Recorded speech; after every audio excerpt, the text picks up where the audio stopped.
Sir, is the possibility that while the second round of talks, if it's happening, in fact, is mediated by Pakistan, and Pakistan remains at the center of this mediation, but not inside Pakistan, and the rumored or speculated or in fact reported visit of CDF to DC, which you have obviously not commented on, which you have said you have no information on, can be the extension of that second part, and that we could see mediation coming to a conclusion, and in fact Islamabad Accord, but outside Pakistan. As I said, I do not have any information on the timing and venue of the second round. आप पूछ रहे थे? Sir, Amir Abbasi from Nukta.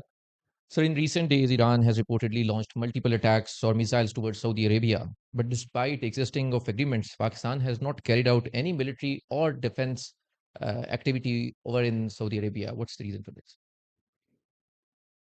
Pakistan's agreement with Saudi Arabia, as I mentioned, our defense agreement is operational. It's working, and attacks emanating from Afghanistan against any GCC country is a very essential part of our mediatory efforts, our dialogue. This is one. This is an issue which is of course on the table. So this question is being addressed in that context. The second part of your question was about the visit to. Okay, Azaz Sahab, and then Madam behind. One key player is Israel, and we are talking to United States of America. What kind of assurance America has given to Pakistan that whatever they agree on the table will also be ensured from Israel? What kind of communication we are having indirectly to Israel through America? Again, this is a matter of specifics, but we are working for a comprehensive peace that would be applicable to all countries, all parties in the region. And our discussions with respect to any particular country is taking place within that context of our overall efforts.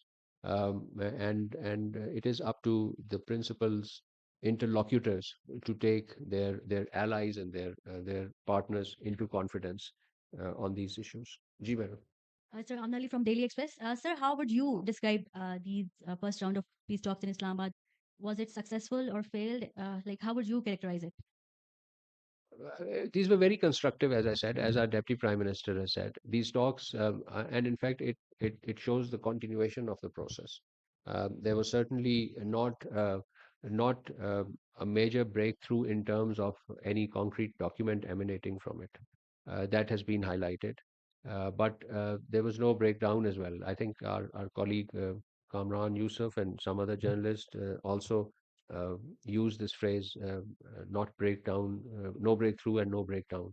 So we interpret it with a very positive spirit. I think the fact that these two delegations talked for 21 hours, and 21 hours, as I mentioned, is actually the duration of actual negotiations. If you count the amount of time they were in the venue, that would exceed 24 hours. So these were very intensive and extensive negotiations, and I think the parties involved needs to be acknowledged, appreciated, and praised for their commitment, for their constructive spirit, and indeed for their resilience. I mean, we all have human constraints. We all need rest at a certain time. So 21 sleepless hours talking to each other, applying your mind on intricate issues. I think the leadership from both countries, and indeed the mediatory role, our Deputy Prime Minister and the Chief of Defence Forces, they were also present throughout this duration.